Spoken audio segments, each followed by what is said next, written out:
Yes, welcome aboard the Boise bus. I don't know what's happening, man. My connection seems to be all over the shops. I don't know how long I've just been staring aimlessly into the screen there before I said the usual, yes, welcome aboard the bus and all that carry on. Aye, what is happening? Joined by Johnny, we've got Connor. I'm all over the place, lads. What a nightmare of an evening. My phone died. I went to charge it. It wouldn't take a charge. And I was like, what's fucking happening here? So I thought, I better go get another charger because I'm going to need to have my phone. Do you know what I mean? And then I went up the town, shops are shut, had to get an off license, got a charger there, came back, and just like out of default, do you know what I mean? I went to like flick on like the switch at the wall and realised that the charger that had been plugged into that adapter, it was fucking switched off, and that's why I wasn't getting a charge before. And it looked. So I was then running about trying to get ready, and of course, the old broadband decided to fuck up when we were already running late. So apologies for that. Connor, Johnny, it is Monday. We will do all that good stuff, then get kicked in. All that good stuff, like, share, slag my hair, subscribe, all that carry on. If you want to become a Boise Bus member, like Scott Howe, David Kelly, San Fran Celtic, Stephen Murdoch, and so many others, then feel free to do so. And also, don't forget our sponsors, AD Pharmacy. We got a big shout out from someone the other day saying that AD Pharmacy, they'd signed up for a month's supply of one of their many subscriptions. So if you're feeling a bit horny, or you just kind of get it up, AD Pharmacy, they do same day delivery up to 6 p.m. in Central Scotland. Next day delivery for anyone else. 6 p.m. is the cut off for the delivery date. Discreet packaging, all that carry on. Right, Johnny, Connor, how was your weekend, boys? All good? Yeah, my weekend was great. I was at a wedding in Liverpool. So, oh, nice. It was quality. Nice one, Connor. I did fuck all. I did fuck all. I just sat in my arse all weekend. Had a quiet one. So, aye. Fair enough. And San Fran Celtic, well, he gets us kicked off, which I think is a good place to start. As the headline of the show this week says, the Monday Club, record fees to be spent and received this summer. Who knows? Well, we have been getting linked with £16 million. Mr. Fabian Rieder, he has been linked right now, 16 million. It would be enough to make most of the fan base panic. Peter Lawwell will be sitting there right now, I don't know, you'll be shaking probably just permanently right now. This can't be real. This can't be happening. First Brendan, now 16 million outlay on one player. I feel, though, that when we look at the outgoings that could potentially happen this summer, as I've said, I don't think there's a mass clear out of panic. I certainly don't think there'll be any sort of clear out at Celtic because Postecoglou's left. I would fancy Brendan Rodgers to be able to convince anyone at the club that he's worth working with. If it was just purely based on Ange that they wanted to leave. However, the Saudi money has just became such a game changer. You're seeing it in the EPL as well. Other leagues, Benzema, it wasn't like he was on the slide at Real Madrid. And yeah, here he was. He's left Real Madrid to go to that league as well.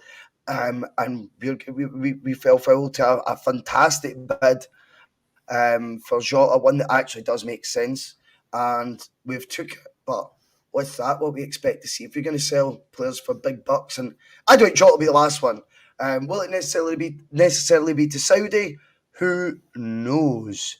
But what I will say is that if we are going to be selling players, and maybe the sort of bumping up of the fee that we got for Jota, because I'm not convinced we'd have got that sort of fee from the English League this summer.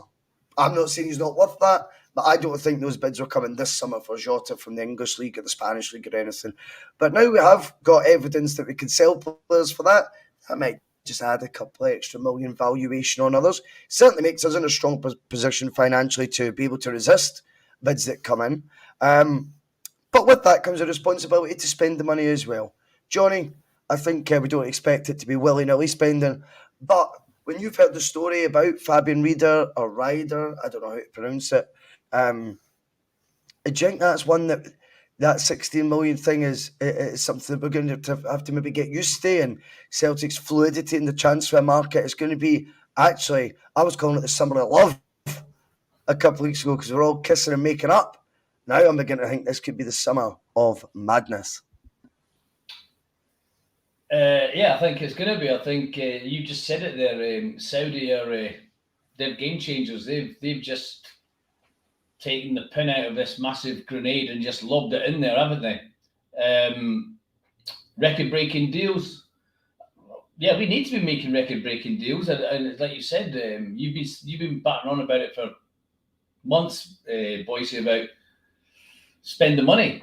You know, the gap between record transfers, between signings, between Sutton and Edouard was what, best part of 20 years, which is pretty much unheard of for a big club. So yeah, we're going to have to get used to, or we're going to have to hope that the club are going to go down this way of record deals. And unfortunately, with the Saudi thing, I don't think that Jota will be the last one. And I'm wearing this double down T-shirt tonight because I'm not going to back down from my claim on Thursday night. You know, 25 million is not enough for Jota. No, I'm not going to sit here and say he's worth 25 million or even the 50 million that I did talk about on Thursday night, because I don't think any player on the planet's worth that amount of money in reality. But when you see Brentford signing a guy today from Wolves, Nathan Collins, I think his name is, right? Vendor, 23 million quid.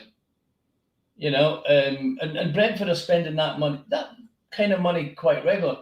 I think 25 million, we could have got more for Jota than 25 million. I think we're going to probably lose Hatate down the same road as the summer goes on, and possibly even Kyogo as well. But that's the problem we've got, is how can we say to 7 players, we can't let you go, because we can't just let the whole team go at the end of the day, can we? And have what we thought was going to be tweaks during the summer, maybe 1, maybe 2 might go. We can't afford to have 4 or 5 going down that road and having to bring in thought so, no. players. So, but I am worried about this Saudi money now. They've tested the water. They've got one of our players for what I think is below the going rate for the market they're shopping in, or the money they're spending. The money they're spending, I agree with that, because I think that was the whole point. I watched the Thursday, what you said, Johnny, and honestly, folk get carried away. There's a guy, Martin, in the comments already coming in. Bet you won't bring this up in your podcast that he said 50 million and I was right. Well done, Martin. You were right, mate. You were right. But Johnny never actually said Celtic will get £50 million for him. It's just never what happened. So if you think that means, you know, you want to come on and gloat for some reason, Martin, whoever you are in the comments, feel free, because I don't actually think you know what you're gloating at. Johnny's got a point.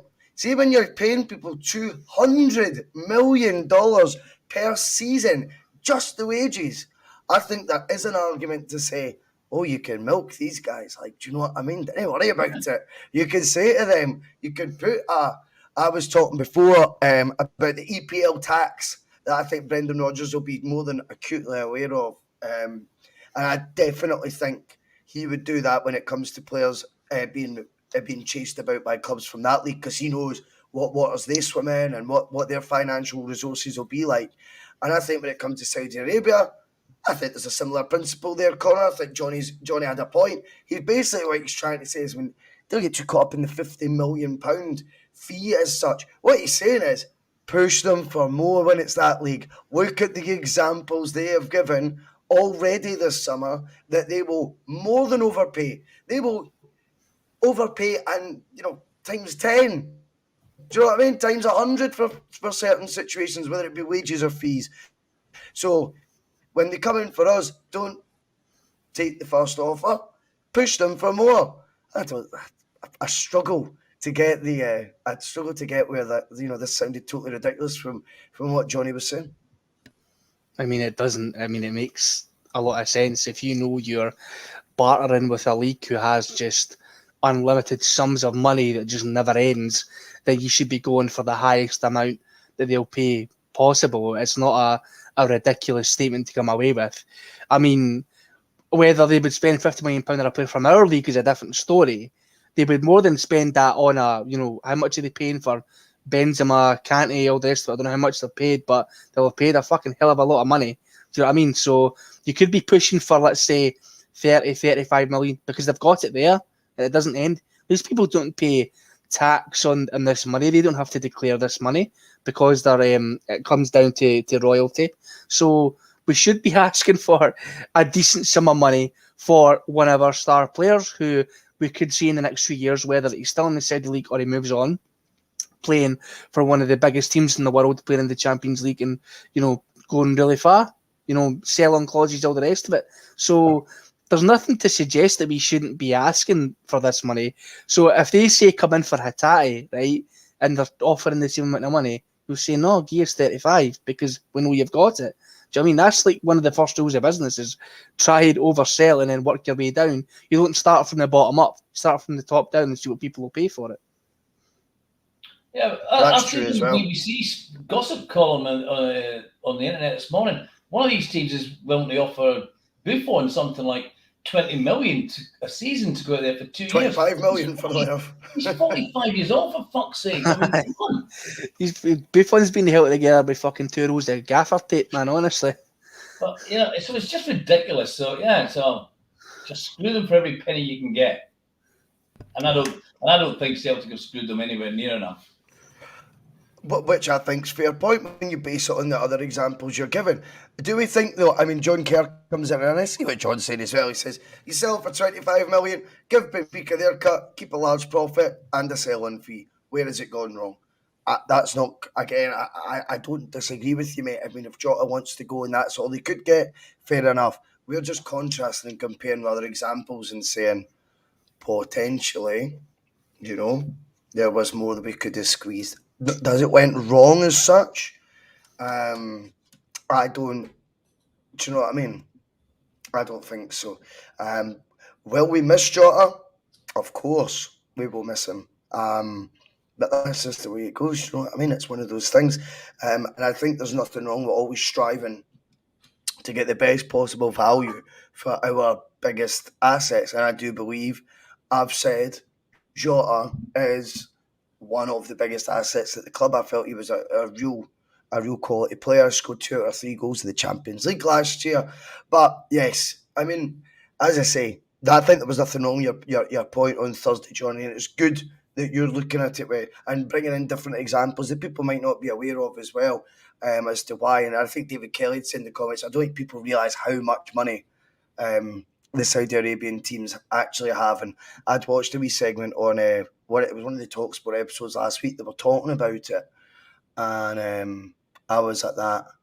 Oof, like I didn't realise like the trillionaire thing and that, and like it's crazy money. So anyway, we will move on. If the Celtic though are selling players for that, do you agree, Johnny, that the level of responsibility then comes that if Brendan's identified a player, then we've got to go out and get them as well. The same way you're going to be willing to let his better players leave. If he's then looking for players he feels will enhance the team, do you know what I mean? I don't think there's anything wrong with that. That for Celtic then to go 16 million. Do you know what? We're gonna dive in. Martin, you're still going on and on, mate. Yeah, I don't know what he was talking about Axel a minute ago. He's now talking about you're not allowed to call Celtic fans out. I mean, shut up, mate. You're doing my nothing in the comments. Honestly, just go away. Annoying me, mate. I'll try to concentrate. I've got him just rabbiting on, Johnny. It was about the 50 million, mate. I seen your comment. Shut up. Right, Johnny, if we pay £60 million for a player, I take you're all for that as well, though. Of course I am. If Brendan identifies a player, if he goes to the board and says, right, we've lost whoever it is, this is the man that I need to get back in my team to keep us at the level we're at and take us to the next level, but he's going to cost you 60 million quid. But that's who I want. Right, let's go and get him. We've got, there's no point in bringing Brendan Rodgers back to Celtic if we're not going to back his judgment on players. And it's his judgment. Brilliant. And I know there's been 2 players that we have signed and we're discussing, are they Brendan signings or are they Celtic signings? At the minute, it's probably leading towards the Celtic one, with hopefully on this occasion Brendan's approval rather than I've got no idea who he is. but I've got plenty in that position anyway, like we had over Marius Fed. There's no point putting him in that position, paying him, making him the top Celtic manager earnings ever, and not backing his judgment. Because I think the first time he start backing his judgment, he'll just be thinking, "I shouldn't have come back." Well, yeah, I get that. I mean, Jamie's got another concern. He says his worry is Brendan's transfer history. Can he find players that are decent without paying over the odds? I was having a good debate, a normal one, by the way, with one of the viewers that I didn't recognise their avatar at all, their username. And we were chatting between last night and today on one of yesterday's shows about why I felt Ange was an upgrade, and I agreed with that. And to be honest with you, why the reasons for that, and he had said that the reasons he thought Rodgers wasn't is we won't play the same attacking football. We won't play the same as good or as good an attacking football as what Ange did. Getting these names confused now, and Ange's transfer strike rate. I think if you have a deeper dive and you look at the strike rate from last summer, Connor, Jens is the only one who started 6 games in the Champions League for the last summer signings. He was released after 6 months. Moy played about 15 minutes. I don't think Bernabei played at all. Abelgard maybe came on for 5 minutes in one of the games, maybe 2 of the games at the most. And I think Hacksaw started 1 and was hooked at half time. You tell me if that's a strike rate for the Champions League, and I think that's one of the differences as well. We need to be balanced here. I think when I didn't feel Ange was back last summer for a Champions League tilt, stand by it when I look at those examples I've just given you, I've just listed off. I don't think Brendan was necessarily back at all times either. When you look at some of the players he brought in and you really go, do you really think they're Brendan Rodgers signings? Oliver Burke? I think Brendan Rodgers would have one look at his technique and probably made his mind up he was leaving then. Aye, I mean, you've listed a few of them off, and you even look back at players like Ideguchi and that boy Izazu Rigide, players like that coming in on Angie's first transfer window. He didn't have the best strike rate in terms of transfers. I know that most of the ones he did sign, he got right, and they proved to be excellent players. But Rodgers wasn't backed properly. We all know that for a fact, and neither was Ange, because I feel like the Celtic board were very happy letting Ange go for these bargain basement signings that he was comfortable with, because that was maybe the market he felt comfortable dealing in. I don't think Ange, well, he's doing it at Tottenham now because he's got no choice, but I think if they were to hand 20 million to spend on a player to Ange, I don't think he'd fucking know what to do with it at Celtic, in all honesty, when he was here. But no, now is a summary change, apparently, if all, stories and quotes are to be believed. So I think rather than everybody getting a bit pissy about, he's not going to be back properly, his strike rate on transfers isn't this, it hasn't been that, why don't we just wait and see what he actually does? Because if rumours are to be believed, we're going to be paying well over the transfer budget, the highest transfer budget for a player coming in, and it looks like with Jota going out, we're going to be making the most money for a transfer going out as well, which just screams a success and a good time for the Celtic transfer window. And look, if they don't back him this summer, right, then we know for a fact that everything that's been said in the media and by the board and little whispers to the wee pals and the other journalists, that it's all been bullshit, and that we will never, ever really truly invest all the money that we get, and we'll just have to accept it, because if it doesn't happen this summer with everything that's been said, then it will never happen. Well, that's true as well. Gary88 comes in. He says, what is a Champions League tilt in inverted commas, Boise? Excuse me. He says, could splash tens of millions and still achieve nothing. Well, of course, that's true, Gary. You could spend tens of millions and achieve nothing. Absolutely.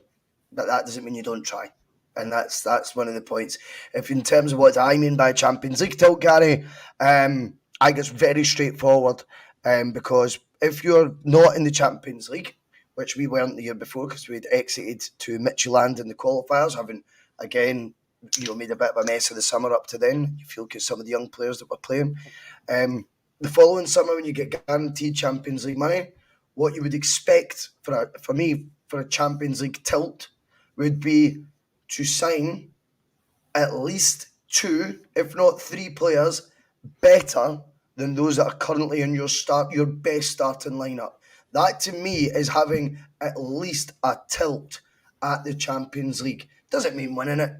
Doesn't mean even getting out the group. It means we've now got a better team ahead of a better competition than we played in last year. That to me makes perfect sense. That's how I would describe it, pal, because when you go into it and the only guy who played was because someone else was injured and he was even released after 6 months, I don't think that's fair when we weren't even at Champions League level the year before. We weren't even playing in that competition. So if you then think to go with the status quo the next year, I would say that's not making a Champions League tilt. I hope that makes sense how I'm explaining it, but I think this summer it will be very, very different. Over to you, Johnny. Yeah, I'm looking for it wouldn't be difficult, certainly. I'm looking for a few more points on the board than we got last time. Yeah, we played some nice football for short periods of some of the games and maybe an hour against Real Madrid. Yeah, we're looking for. I'm looking for to still be in with a chance of qualification when we go to the last day. Get to the last game of the group stages, and we're still in there. It might be that we might need a result to go our way. We might need to beat one team and hope that in the other game, one of the, a particular team wins that game and helps us out. But that gets us closer to qualifying than we were last year. So, in with a chance of qualifying for the last 16 or whatever it is, last 16, as we go into the last game and have some kind of hope, if you like, and a chance of doing something and progressing, and definitely getting into the Europa League.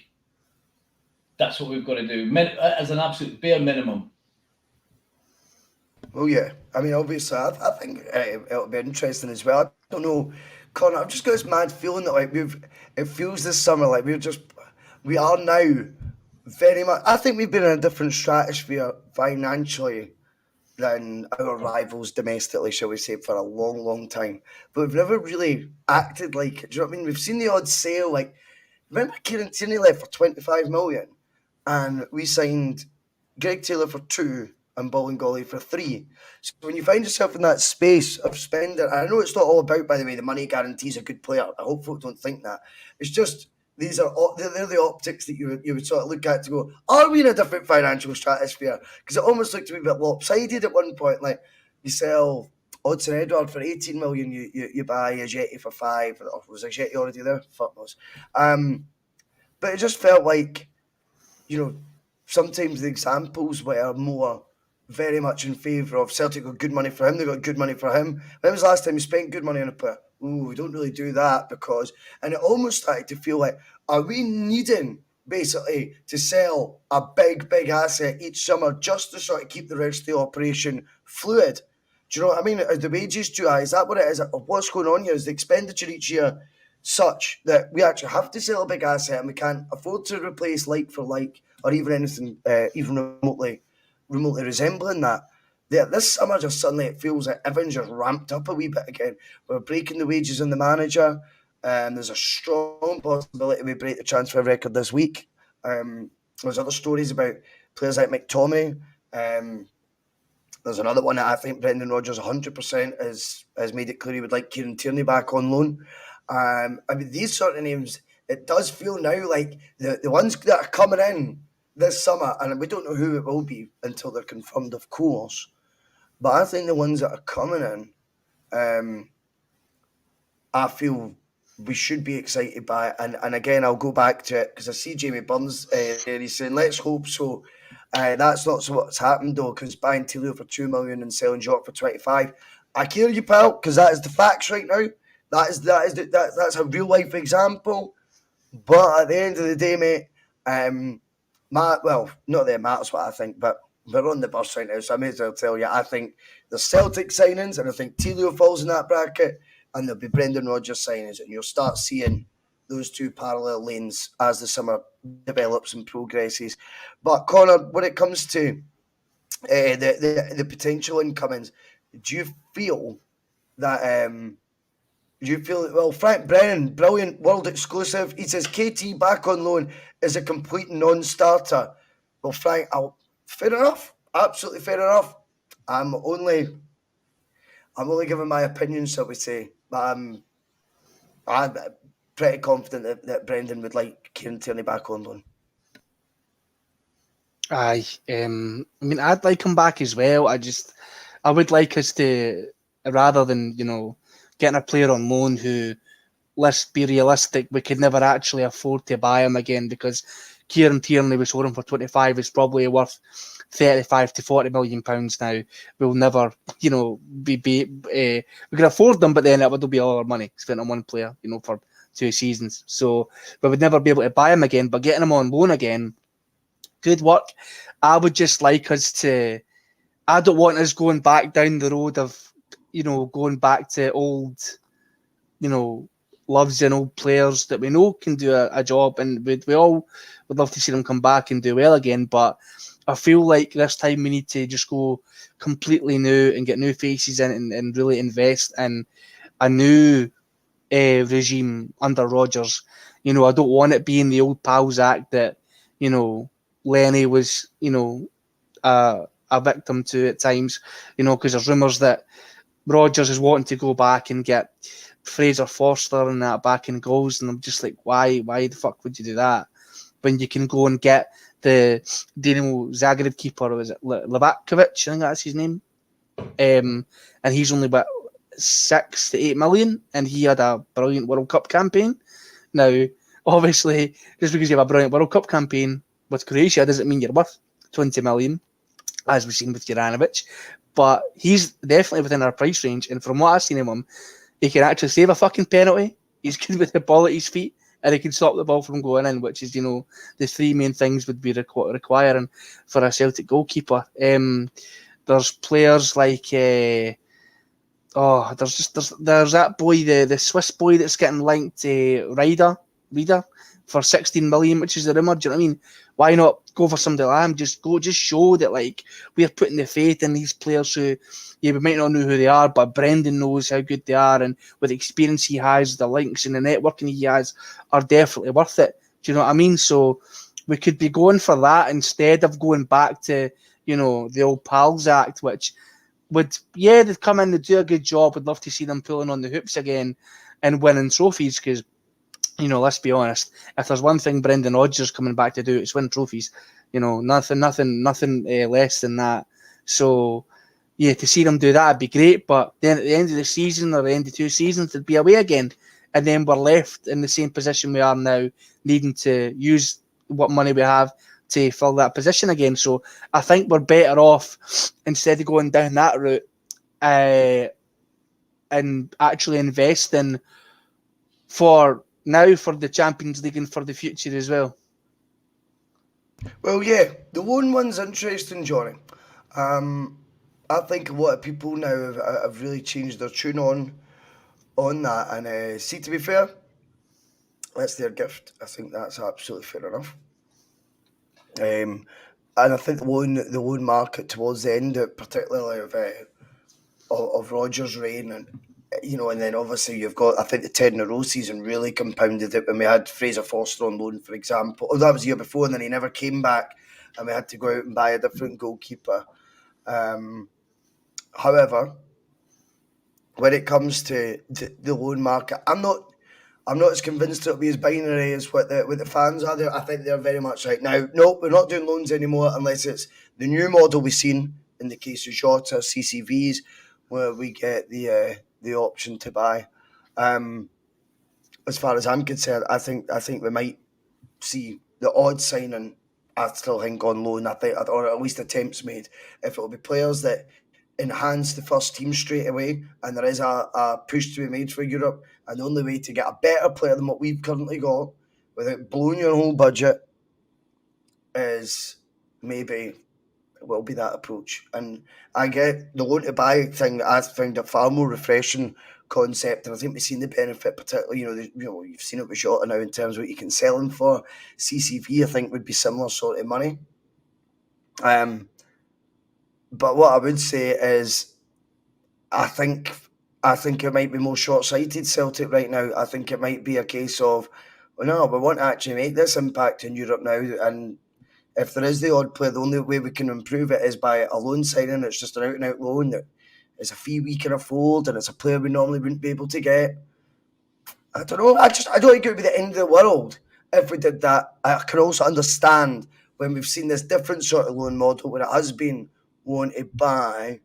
I can sort of get it from that point of view. That, do you know what I mean? That would be something that people would be more palatable to than the old format of just get them in on loan for a year and then who did that benefit? I haven't got a problem with the loan to buy option because we've seen it work really well, obviously with Jota and CCV. Losing Jota is something. Yeah, I'm not happy about it. I'm pissed off about the fact we've lost him for the fee we lost him for, but he's replaceable. You know, he's. If you flip it to the other guy who we signed on the same terms, loan to buy, as in CCV, he's the one I'd be more worried about losing because I think he's a lot harder to replace than Jota would be. I've said here before, if I see a Celtic team and his name's not on the team sheet, I get the fear. And I think Ange did as well, because that's why he kept him going until we clinched the cup final place. And then said, right, we can do without him for the rest of the season now. That's why he kept him going. He's the one I definitely don't want to lose. Going on the loan market, I don't think KT's viable on the loan market. I don't think we'd get him because I don't think Arsenal would want to loan him, to be honest with you. I think Arsenal would rather do a straight sale, and I think Newcastle are sniffing about in there with the potential and the hopes of signing. I think Newcastle would be the only problem. I think if Newcastle make a bid from that would happen. I think if Celtic were to get him on loan, they would probably have to wait until that conversation was had between those. And if Newcastle say, no, we're not in, I wouldn't be surprised if he came on loan. I think if KT was to come on loan, it would be a last day of the transfer window job. Arsenal will hold out, hoping that somebody will come in to buy him. Maybe even somebody from Saudi Arabia. But so yeah, I don't have a real issue with the loan option. We would much rather a loan to buy, because otherwise you get some players, as we've already seen, that have come in that have been absolute rank. What's his name? John Joe Kenny, Diego Laxalt, whatever his name is. Laxalt, yeah. These are the memories I think that haunt us. Oliver Burke, things like that. Yeah, that's right, and I think we all knew that they're not going to be there next season, and how much effort they put in. How bought KT 30% discount because of this. You can always try that one, I suppose, Rooster. But I've got my doubts as to whether we get KT. I do think Newcastle will come in, or somebody else. And the way you're smirking there, Russell, are you in the know there? No. I just don't see him going. I don't see the part. I think Newcastle being a Champions League club, I don't think you can force players to go permanently where they don't want to go. I do agree with you. I think sometimes with regards to the memories of Laxalt and John Joe Kenny's and who was the other one? Shane Duffy. It's like, fuck that. We're not going down that road again. So we need to be bona fide upgrades. These would really need to be if there was anyone coming on loan. But it can sometimes be the only way to sort of loosen up the opportunity to then make it permanent as well. Whilst it might not come with an option to buy, it might be that the longer obviously if they've been away for a year, they might go back to the club, they've lost interest, and because the player's been out of sight and out of mind to the other English chairman because he's been at Celtic, as opposed to another EPL side or anything, they might not be that bidding that bidding war occurring anymore for them, and that can sometimes lower the valuation as well. You never know. I'm just saying, I think loan wise it wouldn't surprise me, but Connor, I don't think it's the exact market. We always are desperate to see. I think there'll be one or two exceptions. If we sign Kieran, go on. Can I just say quickly before you go to Connor, it could work the other way, of course. You get the option to buy, then the guy comes in and has a look at us, and I'm quite sure CCV and Jota would have quite enjoyed the year they had a look at us and thought, this is good, I like it here. especially for Carter Vickers, who bounced around umpteen teams on loan and never really found anywhere to settle. So it gives them as much a chance for them to look at us as a club, the fan base, what they can have and what they can achieve, as it does for us to have a look at them and see whether they're going to fit in. So it can work both ways. Nearly said swing both ways there, but I managed to stop myself. Well, Connor, the thing is, mate, when it comes to loan signings, like I'm saying there, I get why, obviously, with the examples I listed, why people might not be as keen on that. But I think if you could envisage a situation where our window looked like 16 million, Riedel, say a goalkeeper, you get your man, what is it you call it? What was he? I can't remember how to pronounce it. The Croatian goalkeeper, right? Livakovic, that's you showing off now because you can't believe you got it right the first time. I could be naming a completely different fucking player, mate, honestly. But you see, you get those two in. I don't know, maybe another, and then there's three guys come in for substantial fees, good pedigree, and then you brought in McTominay and Tierney on loan on top. That'd be one hell of a summer, in my opinion. I'd be all for it, mate. That'd be very, very good. To be fair, McTominay's the only player I would say I would take on loan. I don't know. I would be KT. I would say I would rather him get sold on and we recoup the money for that this summer, because let's just say if he gets loaned to us and let's just say he's playing in this league and we know the fucking hammer throwers in this league. Do you know what I mean? He gets another injury to add to the ever-expanding list of injuries he's had, injury problems. He then goes back to Arsenal, and he then becomes less of a sellable asset due to his extended injury list, so we don't know how long it could be for. And that then, indirectly could affect our finances, because then clubs might not want to pay as much money for him.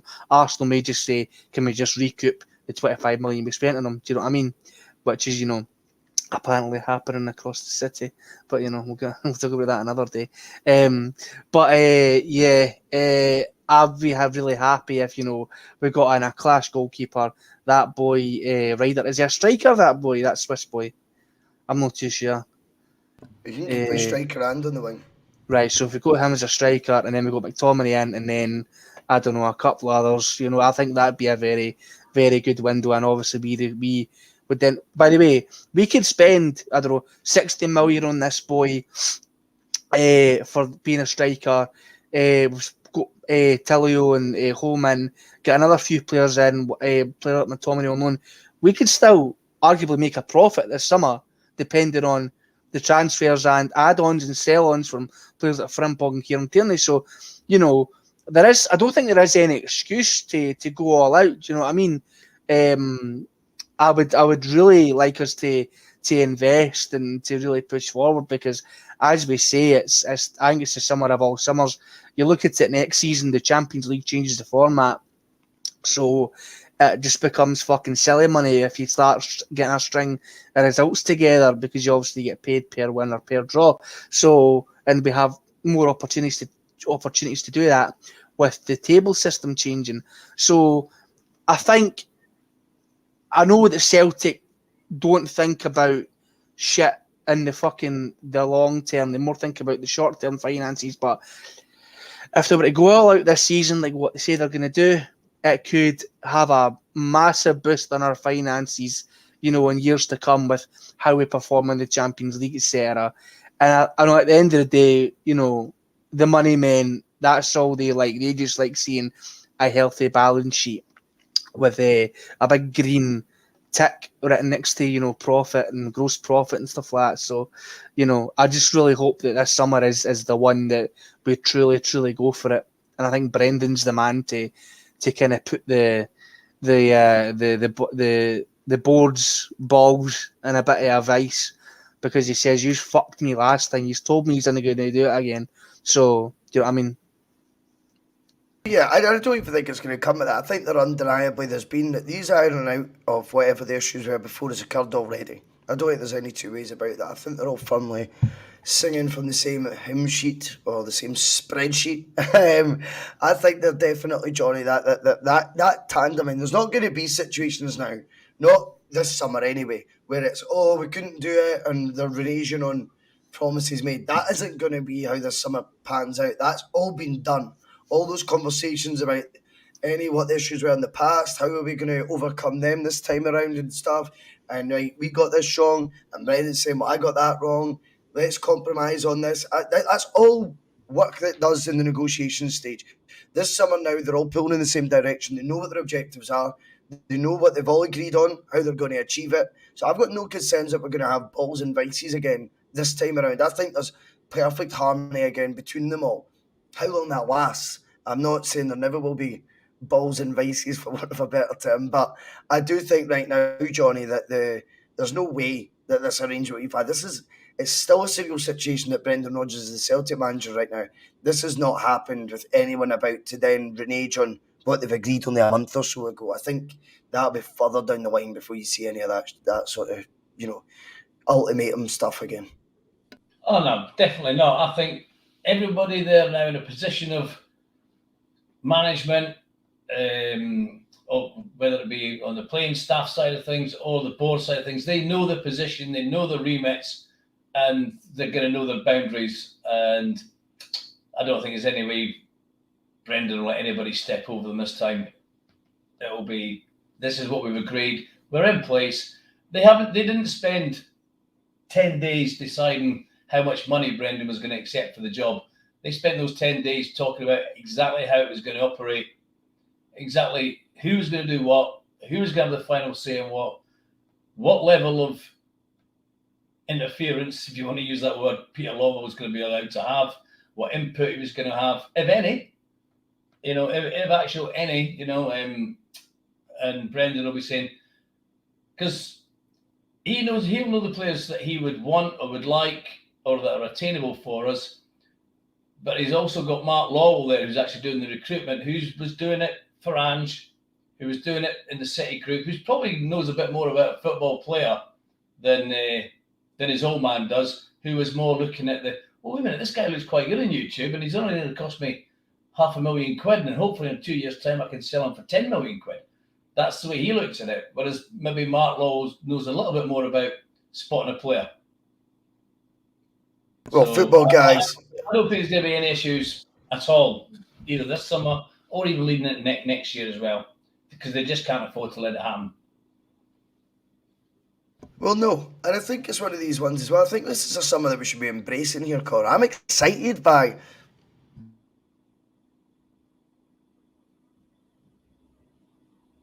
You've gone. Oh, you've gone, mate. I know. The microphone just decides to unplug sometimes. I don't know why. It's not even unplugged. It just comes up at the top of the screen. The microphone unplugged. And I'm like, how could it have? My hands are up here. But I just think it's a summer we should be embracing and be excited about. And if it means that we see a transfer record broke, I remember once upon a time that used to excite football fans, not say, oh, we can't do this. I used to remember heroes coming back to a club or stories of it. Used to excite fans, not just be poo-pooed straight away. I just think we've all got a wee bit boring and sensible when we're fans. I think the romance has to come back a wee bit, mate. I'm all for whatever changes there are. Obviously, this is going to be, as I say, I think the summer of madness now when you see these stories. Now that Jota has left the building, one of the interesting points read by one of the passengers, and I'll put this to you, because obviously, as I say, the top of the show, it's called record fees to be spent and received this summer. Well, the Jota one potentially will be a record sale. And see, to be honest with you, I think when we look at that amount that it potentially could rise to, I think the Jota one, then you could kind of class it as a potentially a record sale already. And if there is a record buy, so be it. I've lost my train of thought. You can tell I'm waffling right now. I was going to say something. Fuck am I? What was the question going to be? I'd read it from one of the commenters. What the fuck did he say, man? I'm all over the place tonight, I swear. What did he say? Did you not star it? No, I never starred it, man. I just read things. I just catch them at the corner of my eye. I'm trying to find it now. It was to do with the summer of, Summer of Madness. He said Summer of something. Madness, yeah. Ever the professional or boys, eh? Well, no, I let my microphone drop, man. That was it. I've had a nightmare today. I've had a fucking nightmare, mate. That's how good we all have it. Yeah, in fact, Connor, you're good at waffling. You do some waffling. I'll try and find that question, mate. Sound. Shall we have a laugh? Right. We're talking about transfer fees. We're talking about money coming in, money coming out. Who's valuable, who's not. Okay, so as we all know, there's a lot of sports, outlets, transfer market articles, this, that, and the next thing. They compiled a list of the most valuable players in the Scottish Premiership, and this was this season, just before it ended. I will read you the names of the players and their market values on paper. This is what this website put them as. At first, Ryan Kent with the market value of 14 million euros. Second is Jota with the market value of 11 million euros. Third, Alfredo Morelos, 10 million. Fourth, James Tavernier, 10 million. Eighth, Connor Goldson, 8 million. Callum McGregor, 8 million. Glenn Kamara, 7.5 million. John Lundstrom, 7.5 million euros. Lila Bada, 7 million euros. And Yanis Hadji, 7 million euros. I don't know what brand of crack that this sports outlet was smoking when they decided to compile this list together, but considering the fact that both Ryan Kent and Alfredo Morelos have left on free transfers, and we seem to be selling Jota for the record-breaking sale of a player in Scotland, just goes to show that, see all these people on Twitter and online who think they know more about football than us guys and think they're in the know and they know all this shit. Turns out they know fuck all, because Ryan Kent's went on a free to Fenerbahce, and I'm hearing the rumour is that Alfredo Morelos is going on a free to the MLS. Now, to be unbiased, that looks like it could work out for him. It's a good, you look at it, to be unbiased, right, for him as a player, the MLS has got a lot it can offer him. You know, the likes of your KFCs, McDonald's, Wendy's, Domino's, Pizza Hut. They've got a lot they can offer him over there in the US. So here's just hoping it goes all right for the boy. Connor, I'm going to be honest with you. I lost interest in that list when you said Kent 14 million. Oh, mate, see these people who just it's an absolute joke, mate. You can tell that the bias is strong in this one. Do you know what I mean? It's ever the thing to try and downsell our players and bump up theirs. John Lundstrom, an absolute fucking hatchet merchant who looks like he couldn't fucking chase his own Arsenal, but if you Yanis Hadji, who's getting held together with fucking a roll of gaffer tape and fucking blue tack, do you know what I mean, to keep himself running. Do you know what I mean? It's absolute nonsense that these fucking journalists come away with. So it's honestly, it's just, I wouldn't pay it any mind, mate. See when all these fucking bullshit transfers are coming out, man, just ain't paying attention to it. Just wait for, the actual big boys with the money to come in and say, all right, you're a fucking Portuguese superstar who's just won 5 trophies at Celtic, and you've, tore Rangers on the arsehole on 1 or 2 occasions, and you've performed in Europe. Aye, we'll give 25 million for you. Do you know what I mean? You see these people, just fucking didn't listen to them. Yeah, I mean, I think these transfer market sites and all that, I mean, I would love to know how much, Johnny, they actually pay attention to Scottish football. I think a lot of it's based on Rangers were in a Europa League final, and that was basically, they just then escalated those players to valuations. I mean, it's all fucking nonsense anyway, because it's just on an online platform. David Kelly was in the chat earlier. He was saying, Jota's a player worth £27 million. Why? Because that's what a club just paid for him. That's how the market works. And I think sometimes you see these made up valuations, and it all depends on how much you need. Do you know what I mean? Like you need to sell and things like this. So they're not privy to that information. So there was no way that valuation was on, but I would love to know how much their little retro shirts, warehouse thing that Mickey Beale was showing his new signing around. I wonder how much that facility is worth. Fucking hell. I don't know if you've seen that clip doing the rounds on Twitter. I mean, it's amateur hour stuff. I think it's the striker they've signed on loan for Brighton or something. And he's just walking about going, And there was a really, really famous kit man who worked here. Showed him a photo of Jimmy Bell. I like just show like old Rangers tops, like all just like on a big clothes horse, and it's just the place is just a mess. I don't know where they are. It's like they're in the basement or something. I don't know, man. Did you know here, lads? They won a trophy yesterday. A player made a tackle in training, so they won the player looked okay in training trophy. We're going to win the league next year trophy, so you know. Oh, there was a tackle made on someone. Yeah, I mean, Yeah. we'll see. Obviously, as well, Johnny. Today was the first day back. Or was it yesterday? Today, No, I it's think. Monday today. Fucking shut Today. up, boys. What's wrong with me, man? It was today. And And Celtic all back in. Obviously, Jota wasn't there. He's away.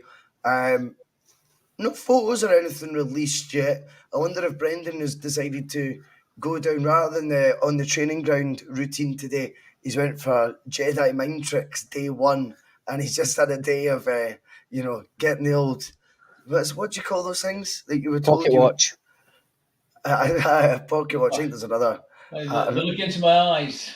Aye, look into my eyes. Look into my eyes, not around my eyes. Yeah.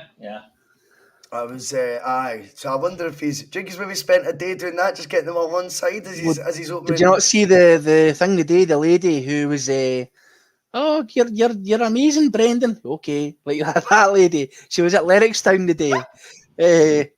She was at Lennoxtown. That impression was okay, to be honest. But she was at Lennoxtown today with a wee table and a wee cardboard, like picture boards with pictures with her and other Celtic players and wee green, white and orange balloons in that, and there was pictures of Brendan giving her a cuddle in that and saying, how you doing? So it's already at play, do you know what I mean? He's already getting us all back on side with his lovey-dovey antics, and look, I'm not here for it. Yeah. Do you think that would be one of his go-to things though, to begin with, Johnny? Just get the players all on side, some fancy Jedi mind tricks from Brendan, and then they'll get to work on that training ground? Yeah, he'd probably just I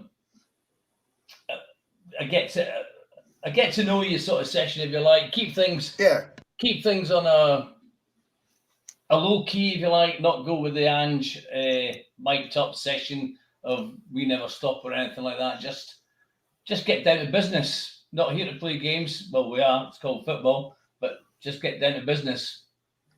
And what would they be saying though in this his mic'd up session? You say instead to me again, you're on the first plane home.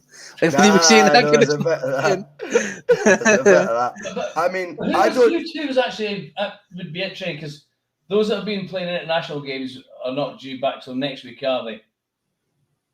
The Japanese lads wouldn't be there. Yeah. That's right. That's right. Football. Those that have been playing for Scotland, they'll still be off till next week, I think.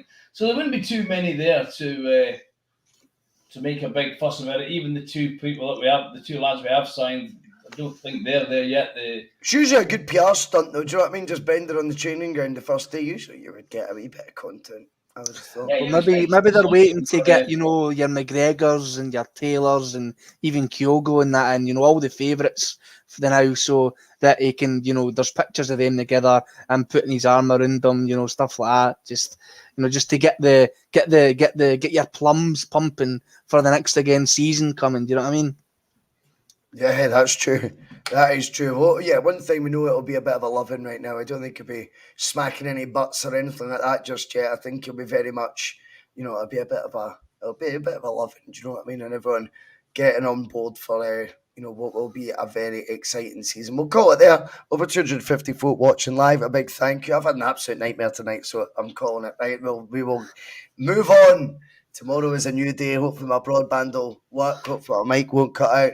Hopefully I won't be running about buying phone chargers for fucking off licenses instead of fucking shops, especially when I don't actually need the charger. It was a complete waste of money. Do you know what? So anyway, I will let you all go. Enjoy whatever it is you get up to. Remember to hit like, share, subscribe, slag my hair, all that sort of carry on. All right. Johnny, Connor, thank you very much. I'll see you there. All right, mate. Have a good night.